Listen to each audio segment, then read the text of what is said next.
Hello aspirants, welcome to Bharatiya study circle. నేను మీ Suresh, geography ఫ్యాకల్టీని. అయితే ఇక్కడ భారతీయ స్టడీ సర్కిల్లో తెలంగాణ రాష్ట్రంలో త్వరలో రాబోతున్నటువంటి ఎస్ఐ నోటిఫికేషన్కి సంబంధించి మనము ఏప్రిల్ 1వ వారంలో ఒక ఇంటెన్సివ్ కేర్ బ్యాచ్ని ప్రారంభించబోతా ఉన్నాము. Okay right.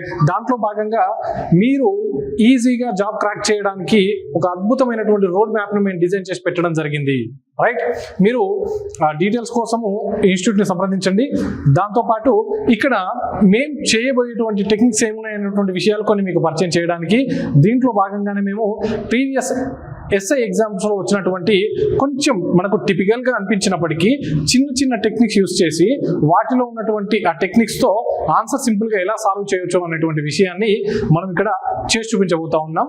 సో ఎలిమినేషన్ టెక్నిక్కి సంబంధించినటువంటి క్వశ్చన్స్ మనకు దాదాపుగా మెయిన్స్లో వస్తున్నటువంటి 40 క్వశ్చన్స్లో ఈ ఎలిమినేషన్ టెక్నిక్ యూస్ చేసి ఒక 20 క్వశ్చన్స్ వరకు మనం ఆన్సర్ చేయొచ్చు.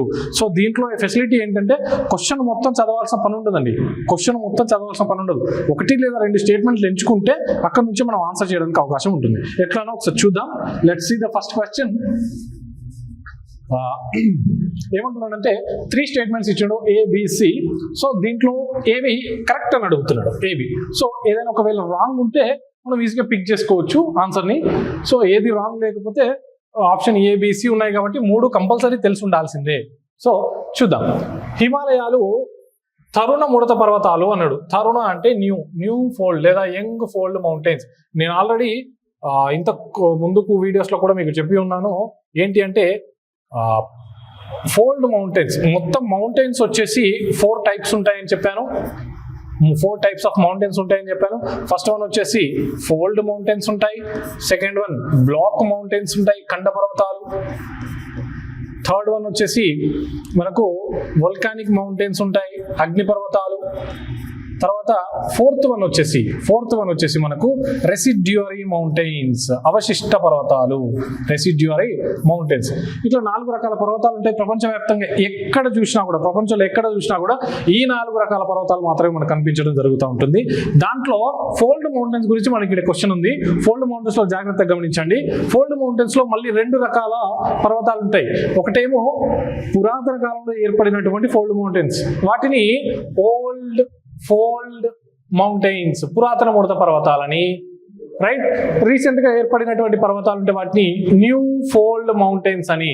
అంటే దాదాపుగా 200 మిలియన్ సంవత్సరాల క్రితం ఏర్పడినటువంటి పర్వతాలని ఓల్డ్ ఫోల్డ్ అని, 50 నుంచి 60 మిలియన్ సంవత్సరాల క్రితం ఏర్పడినటువంటి వాటిని యంగ్ ఫోల్డ్ మౌంటైన్స్ లేదా న్యూ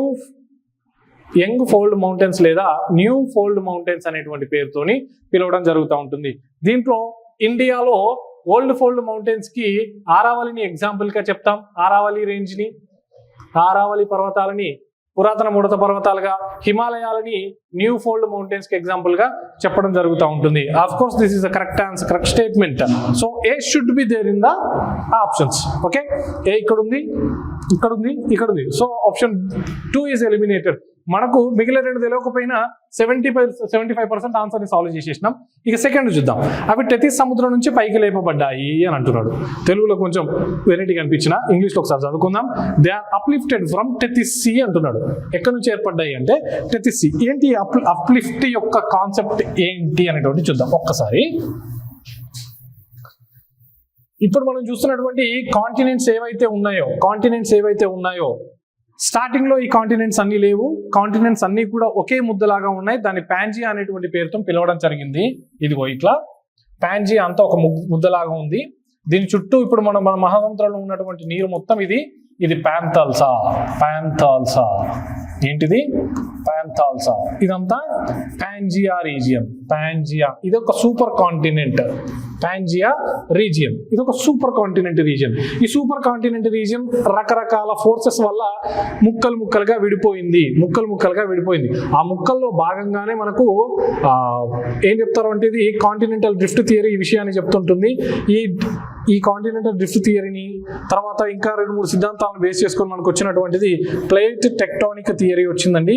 ఈ ప్లేట్ టెక్టానిక్ థియరీ ప్రకారము ఇప్పుడు మనం చూస్తున్నటువంటి ఈ ఖండాలు కానీ ఓషన్స్ కానీ ఏవైతే ఉన్నాయో భూమి ఉపరితలం మీద, అవన్నీ కూడా రకరకాల ప్లేట్స్ గా విభజించబడి ఉన్నాయి.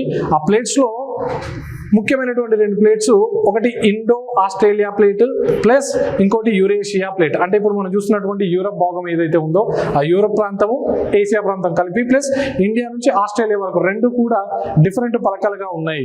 చూస్తే ఇది ఇండియా రీజియన్, ఇది ఆస్ట్రేలియా రీజియన్ అనుకుంటే, ఇదంతా యూరప్ రీజియన్ అనుకుంటే, యూరప్ ప్లస్ ఏషియా రీజియన్ అనుకుంటే, ఈ 2 ఒకదానికొకటి ఎదురుగా వచ్చి, ఈ 2 ఎదురుగా ఒకదానికొకటి ఎదురుగా వచ్చేటువంటి క్రమంలో ఆల్రెడీ రెండింటి మధ్యలో మనకు కొంత నీటి భాగం ఉండి దాన్ని టెథిస్ అనేటువంటి పేరుతో పిలిచినాం. టెథిస్ సముద్రం అనేటువంటి పేరుతో పిలిచినాం.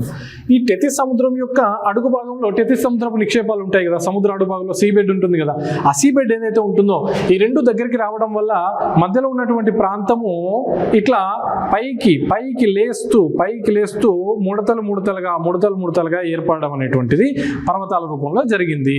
సో ఏమంటున్నాడు, టెథిస్ సముద్రం యొక్క అవక్షేపాలు ఏవైతే ఉన్నాయో వాటి వలనే ఏర్పడ్డాయి అంటున్నాడు. Of course B should be there. So A ఉండాలి, బి లేదు కాబట్టి ఇది రాంగ్. ఏ ఉండాలి, ఏ లేదు, ఇది రాంగ్. ఏ ఉండాలి, బి ఉండాలి, రైట్. మరి సి ఇక్కడ ఆప్షన్. సో 50% ఎలిమినేషన్ దగ్గరకు వచ్చేసినాం. సో ఇక్కడ మనకు తెలవాలి సి. హిమాలయాలు తూర్పు పశ్చిమాలుగా దాదాపు 2500 కిలోమీటర్ల పొడవుతో విస్తరించి ఉన్నాయి. తూర్పు పశ్చిమాలు అంటున్నాడండి. సో తూర్పు పశ్చిమాలు అంటున్నాడంటే మనం ఇక్కడ చూడాలి, ఇండియా మ్యాప్ కనుక తీసుకుంటే, సో ఇక్కడి నుంచి ఇండియా మ్యాప్ కనుక తీసుకుంటే ఇక్కడ ఇటువైపు నుంచి ఇది పశ్చిమ దిశ, వెస్ట్. ఇటు అరుణాచల్ ప్రదేశ్ రీజియన్ కనిపిస్తుంటుంది. సో ఇక్కడ జమ్మూ అండ్ కాశ్మీర్ రీజియన్ కనిపిస్తూ ఉంటుంది. జమ్మూ కాశ్మీర్ పశ్చిమంగా, అరుణాచల్ ప్రదేశ్ తూర్పు దిశగా ఉన్నాయి. సో పశ్చిమం నుంచి తూర్పు దిశలో మనకు విస్తరించినటువంటి పర్వతాలు. వీటి యొక్క లెంత్ కూడా ఇక్కడి నుంచి ఇక్కడ వరకు దాదాపుగా 2500 కిలోమీటర్లే ఉంటుంది. ఎగ్జాక్ట్ కాదు, ఇది 2500 కిలోమీటర్లు అనేటువంటిది రౌండ్ ఫిగర్ అండి. సో ఆఫ్ కోర్స్ 2500 కిలోమీటర్లు అనేటువంటిది correct statement. So ABC is the correct answer for this. And let's see the next question. Next ఏమంటున్నాడంటే 3 స్టేట్మెంట్స్ మళ్ళీ. బ్రహ్మపుత్ర నది యొక్క పూర్వవర్తి నది అంటున్నాడు. Antecedent river. ఇక్కడ యాంటీసిడెంట్ అనేటువంటి పదం తెలిస్తే పెట్టొచ్చు. యాంటీసిడెంట్ అంటే ఏంటి అంటే, పర్వతం ఏదైతే ఉందో, ఇప్పుడు హిమాలయాలన్నాం టెథిస్ సముద్రం నుంచి ఏర్పడ్డాయి అనేటువంటి విషయం చెప్పిన. ఇట్లా పర్వతాల ఏర్పాటు జరిగే కంటే ముందే అక్కడ ఏదైనా నది ప్రవహిస్తూ ఉంటే అంటే పర్వతం పుట్టే కన్నా ముందే నది పుట్టి అక్కడ ప్రవహిస్తూ ఉంటే ఆ నదిని మనం పిలిచేటువంటి పేరు యాంటీసిడెంట్ రివర్, పూర్వవర్తి నది అనేటువంటి పేరుతోని పిలవడం జరుగుతుంటుంది. అఫ్ కోర్స్ బ్రహ్మపుత్ర అయితే యాంటీసిడెంట్ రివర్. అందుకనే బ్రహ్మపుత్ర మనకి ఏం చేస్తుంది అంటే, బ్రహ్మపుత్ర భారతదేశంలోకి ఎంటర్ అయ్యేటప్పుడు నంగ పర్వత్ అనేటువంటి ప్రాంతం దగ్గర ఎంటర్ అవుతుందండి భారతదేశంలోకి. బ్రహ్మపుత్ర టిబెట్ ప్రాంతంలో పుట్టి ఎక్కడ, ఈ ప్రాంతాన్ని కనుక తీసుకున్నట్టయితే మనకి ఎంటర్ అవుతుంది ఇక్కడ నాంచా పర్వం. నంగ పర్వత కాదు, సారీ, నాంచా బారువా అనేటువంటి ప్రాంతంలో ఒక గార్జును ఏర్పాటు చేస్తూ, గార్జ్ అంటే ఏంటంటే పర్వతాన్ని కోస్తూ వచ్చేస్తుంది. సో పర్వతం కనుక ఇట్లా ఉంటే నది ముందే పుట్టింది కాబట్టి ఈ నది ఆల్రెడీ ఇక్కడ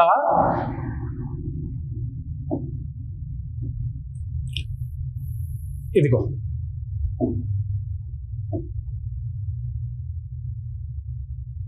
ఇట్లాంటి ఒక లోయ ప్రాంతాన్ని, పర్వతం దగ్గర ఇట్లా లోయ ప్రాంతాన్ని ఏర్పాటు చేసి దాంట్లోంచి ప్రయాణం చేస్తుంది. ఇది గార్జ్ అండి.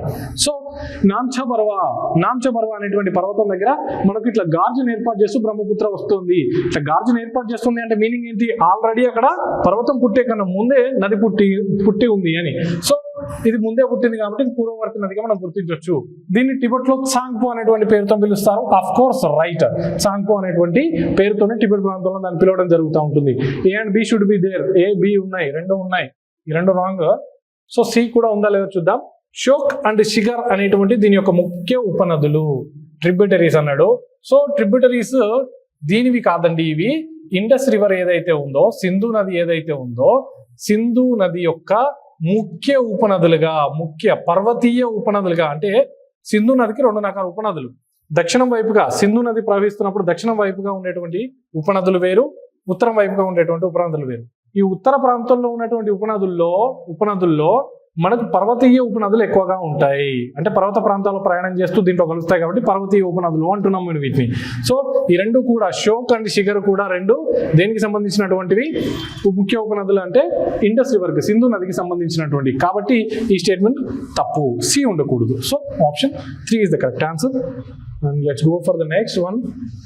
Read the following statements. మళ్ళీ సేమ్ 3 స్టేట్మెంట్ ఇచ్చినాడు. ఏవి కరెక్ట్ ఏవి రాంగ్ అడుగుతున్నాడు. Geologically peninsular India is one of the oldest part of the world. So నేను ఫస్ట్ క్వశ్చన్ లో చెప్పినట్టుగా మనం ఒక సూపర్ కాంటినెంట్ తీసుకున్నాం, పాంజియా అనేటువంటిది. ఈ Pangaea Angara and Gondwana lands గా విడిపడుతూ వేర్పడేటువంటి టైంలోనే మనకు ఏ రీజియన్ ఫామ్ అయిందండి?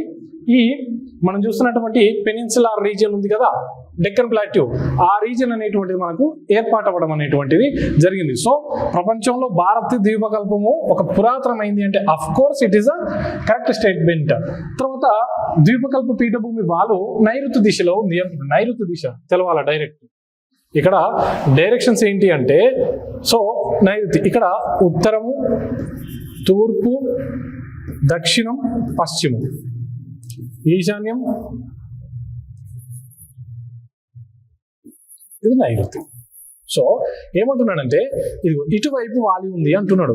భారతదేశం మ్యాప్ చెప్పేటప్పుడే చెప్తాం మనం, ఫిజియోగ్రఫీ చెప్పేటప్పుడే ఇది పశ్చిమ దిశ నుంచి తూర్పు దిశకు వాలి ఉంది అంటున్నాం. ఇటు నుంచి ఇటువైపు, ఇటు ఎక్కువ ఎత్తు ఇటు తక్కువ ఎత్తు ఉంది అనేటువంటి విషయాన్ని చెప్తున్నాం మనం. ఇక్కడ ఏమంటున్నాడు? ఇగో ఇటువైపు వాలి ఉంది అంటున్నాడు. ఒకవేళ ఇటువైపు వాలి ఉంటే ఇక్కడ ప్రవహించే నదులన్నీ కూడా ఇగో ఇటు వచ్చి అరేబియాలో కలవాల్సి వస్తుంది. కానీ భారతదేశంలో ఉన్నటువంటి నదుల్లో మెజారిటీ నదులు బంగాళాఖాతంలో కలుస్తాయి. అంటే అఫ్ కోర్స్ ఈ ప్రాంతం వైపే మనకు తూర్పు వైపే వాలి ఎక్కువగా ఉందనేటువంటి విషయాన్ని గుర్తుపెట్టుకోవాలి. ఈ స్టేట్మెంట్ రాంగ్. సో కాబట్టి బి ఉండకూడదు. B option 1 is the correct answer. So మనం థర్డ్ స్టేట్మెంట్ చదవకపోయినా కూడా ఇక్కడ ఆన్సర్ దొరికింది. బట్ ఒకసారి చూద్దాం థర్డ్ స్టేట్మెంట్ కూడా ఏం చెప్తున్నాడో.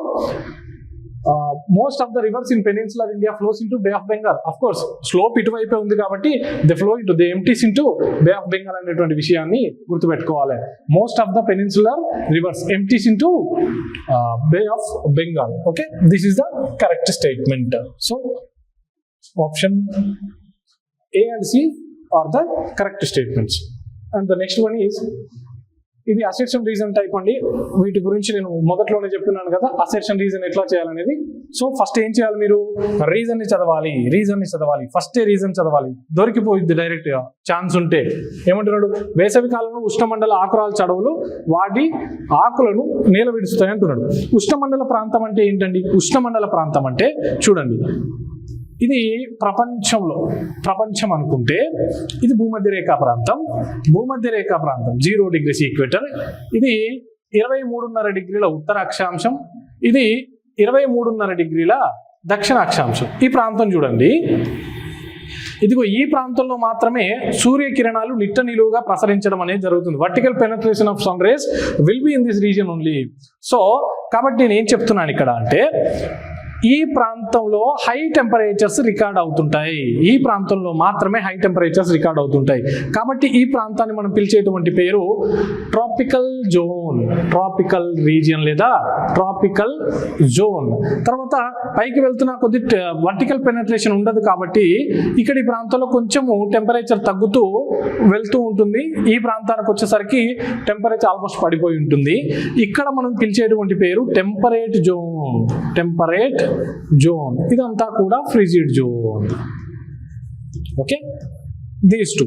ఇక్కడ చూస్తే ఏమంటున్నాడు, ఇక్కడ వేసవి కాలంలో ఉష్ణమండల ప్రాంతంలో ఉన్నటువంటి అడవులు అంటే ఈ ప్రాంతంలో ఉన్నటువంటి అడవులు అంటే అఫ్ కోర్స్ ఇండియాలో సగ ప్రాంతం ఈ ప్రాంతంలోనే ఉంది, సగ ప్రాంతం టెంపరేట్ జోన్ లో ఉంది. ఓకేనా? కర్కట రేఖ పైగా సగం దాదాపుగా కర్కట రేఖ కింద వైపుగా ట్రాపిక్ ఆఫ్ క్యాన్సర్ కింద వైపుగా సగ ప్రాంతం మనకు ఎగ్జాక్ట్ గా కాదు ఆల్మోస్ట్ సగ ప్రాంతం ఉండడం జరిగింది. అయితే ఈ ట్రాపికల్ రీజియన్స్ లో ఏమంటున్నాడు, చెట్లు తమ ఆకులు రాల్చేస్తాయి అంటున్నాడు. ఎందుకు రాల్చేస్తాయి అంటే సమ్మర్ సీజన్ లో మనకు ఈ ప్రాంతంలో ఎవాపరేషన్ నుంచి తట్టుకోవడానికి ఓకే ఇక్కడ ఉన్నటువంటి చెట్లు వాటి ఆకుల్ని రాల్చేసి వాటిని సమ్మర్ సీజన్ లో వాటిని అవే ప్రొటెక్ట్ చేసుకోవడం జరుగుతూ ఉంటుంది. ఇది ఈ ఫినామినా అనేటువంటిది of course correct statement summer season కి సంబంధించి. సో ఆర్ కరెక్ట్ అంటే ఆర్ రాంగ్ అనేటువంటి స్టేట్మెంట్ ఎలిమినేట్ చేసేయండి. మిగిలిన మూడిట్లో ఆన్సర్. ఈశాన్య భారతదేశంలో ఉష్ణమండల ఆకురాల్చే అడవులు ఉన్నాయి అంటున్నాడు. ఉష్ణమండల ఆకురాల్చే అడవులు ఉంటాయి అంటున్నాడు. ఉష్ణమండల ప్రాంతం ఉంది, ఇందాక చెప్పినట్టుగా ఆకురాల్చే అడవులు కూడా ఉన్నాయి. కాబట్టి అసెర్షన్ కూడా కరెక్ట్. ఇంతవరకు బాగుంది. ఇగో ఏ ఉండాలి కరెక్ట్, ఆర్ ఉండాలి. రెండు స్టేట్మెంట్స్ ఉన్నాయి ఇక్కడ. మరి ఏది కరెక్ట్? ఇక్కడ ఈ చూసింగ్ ఇంపార్టెంట్. అందుకని నేనేం చెప్తున్నా, ఫస్ట్ రీజన్ చదవండి. వేసవికాలంలో ఉష్ణమండల అడవులు వాటి ఆకుల్ని నేల విడుస్తాయి, రాల్చేస్తాయి. ఈశాన్య భారతదేశంలో ఉష్ణమండల ఆకురాల్చే అడవులు ఉన్నాయి. సో నేనేమంటున్నా, ఈ రీజన్ చదివినప్పుడు, ఈ స్టేట్మెంట్ చదివినప్పుడు రెండిటికి ఏమైనా ఇంటర్లింక్ మీకు కనిపిస్తేనే మీ రీడింగ్ సాటిస్ఫాక్షన్ మీకు ఉంటేనే, అంటే చదివిన తర్వాత ఓకే ఇది జరగడానికి ఇదే రీజన్, దీని యొక్క ఎఫెక్టే ఇది అని మనకు అనిపిస్తేనే ఇది కరెక్ట్ అవుతుందని. చూడండి, ఇక్కడ ఈ రెండింటి మధ్యలో మనకి ఎటువంటి లింకు లేదు కాబట్టి సరైన వివరణ కాదు. రెండు కరెక్ట్ అయినప్పటికీ ఒక్కదానికొకటి ఎక్స్ప్లెనేషన్ ని కరెక్ట్ గా ఇవ్వట్లేదు అనేటువంటి విషయాన్ని గుర్తుపెట్టుకోవాలా. Okay right. సో దీంతో పాటు నెక్స్ట్ క్వశ్చన్ తీసుకుందాం. కరైవాస్ ఆఫ్ కాశ్మీర్ రిఫర్స్ టు, అసలు కరైవాస్ అంటే ఏంటి అనేటువంటి విషయం తెలియాలి. కరైవాస్ అంటే ఏం లేదండి, ఇక్కడ చూస్తే ఏదైనా ఇది కూడా ఒక మృత్తిక రకమే, మృత్తిక టైప్ ఆఫ్ సాయిల్స్ లో ఇది కూడా one of the soil type. ఏంటి అంటే మనకు జనరల్ గా హిమాలయ ప్రాంతం తీసుకుంటే ఈ హిమాలయ ప్రాంతంలో మనకు ఎక్కువగా ఏం కనిపిస్తాయంటే గ్లేషియర్స్ కనిపిస్తాయి. హిమనీయ నదాలు అంటాం. ఈ గ్లేషియర్స్ ఎక్కువగా కనిపించడం జరుగుతూ ఉంటుంది. ఈ గ్లేషియర్స్ నుంచి వచ్చినటువంటి ఆరిజినేట్ అయినటువంటి ఏమైనా రివర్స్ కనుక ఉంటే, ఈ రివర్స్ లేదా ఈ ప్రాంతం నుంచి వచ్చినటువంటి కొంత వాటర్ ఏదైతే ఉంటుందో, ఈ వాటర్ చిన్న లోయ ప్రాంతాల్లో మనకి ఏం చేస్తున్నాయా అంటే ఇక్కడ ఒక సరస్సులను ఏర్పాటు చేస్తుంది. చిన్న సరస్సులను ఏర్పాటు చేస్తుంది. అయితే ఈ సరస్సులు ఎట్లా ఉంటాయి అంటే నీరు దీంట్లోంచి బయటకు వెళ్ళడానికి ఎటువంటి ఛాన్స్ ఉండదు, రైట్? అట్లాంటి సరస్సులు ఏవైతే ఉన్నాయో ఆ సరస్సులు సమ్మర్ సీజన్ వచ్చేసరికి లేదా సంవత్సరంలో కొంతకాలం పాటు మనకు మొత్తం వాటర్ ఎవాపరేట్ అయినట్టుగా కనిపిస్తూ ఉంటుంది. ఎవాపరేట్ అయిపోతే కింద మిగిలినటువంటి మట్టి ఉంటుంది కదా, ఈ మృతిక ఉంటుంది కదా, దీన్ని మనం లాకస్ట్రైన్ డిపాజిట్, సరస్సు నిక్షేపాలు అనేటువంటి పేరుతో పిలుస్తాం. ఈ సరస్సు నిక్షేపాలు ఏవైతే ఉంటాయో ఆ సరస్సు నిక్షేపాలలో చూడండి, దీని నుంచి ఎటువంటి మెటీరియల్ కూడా బయటికి వెళ్ళట్లేదు కాబట్టి అత్యంత సారవంతంగా ఉంటాయి. ఈ అత్యంత సారవంతమైనటువంటి భూముల్లో మనం పండించేటువంటి పంట సాఫ్రాన్ అండి, కుంకుమ పువ్వు అంటాం కదా, అది ఎక్కువగా పండుతుంటుంది. సో ఇక్కడ ఏంటి, దీన్ని చూస్తే ఈ కరైవాస్ అంటే ఏది సెట్ అవుతుంది చూడండి ఆన్సర్. ఇది చూడండి ఇక్కడ సింపుల్ గా హిమనీయ నది నిక్షేపాలు. Okay right. So this is the correct answer for this. So ఈ విధంగా మేము చిన్న టెక్నిక్స్ తోనే, ఎంత పెద్ద క్వశ్చన్ అయినా కూడా చిన్న టెక్నిక్స్ తోనే మీరు ఈజీగా ఆన్సర్ సాల్వ్ చేసే విధంగా ఇక్కడ ఇంటెన్సివ్ బ్యాచ్ లో నేర్పించబోతా ఉన్నాం. మీకు ఏప్రిల్ మొదటి వారంలో ఈ ఇంటెన్సివ్ బ్యాచ్ అనేటువంటిది ప్రారంభం కాబోతా ఉంది. Okay, thank you.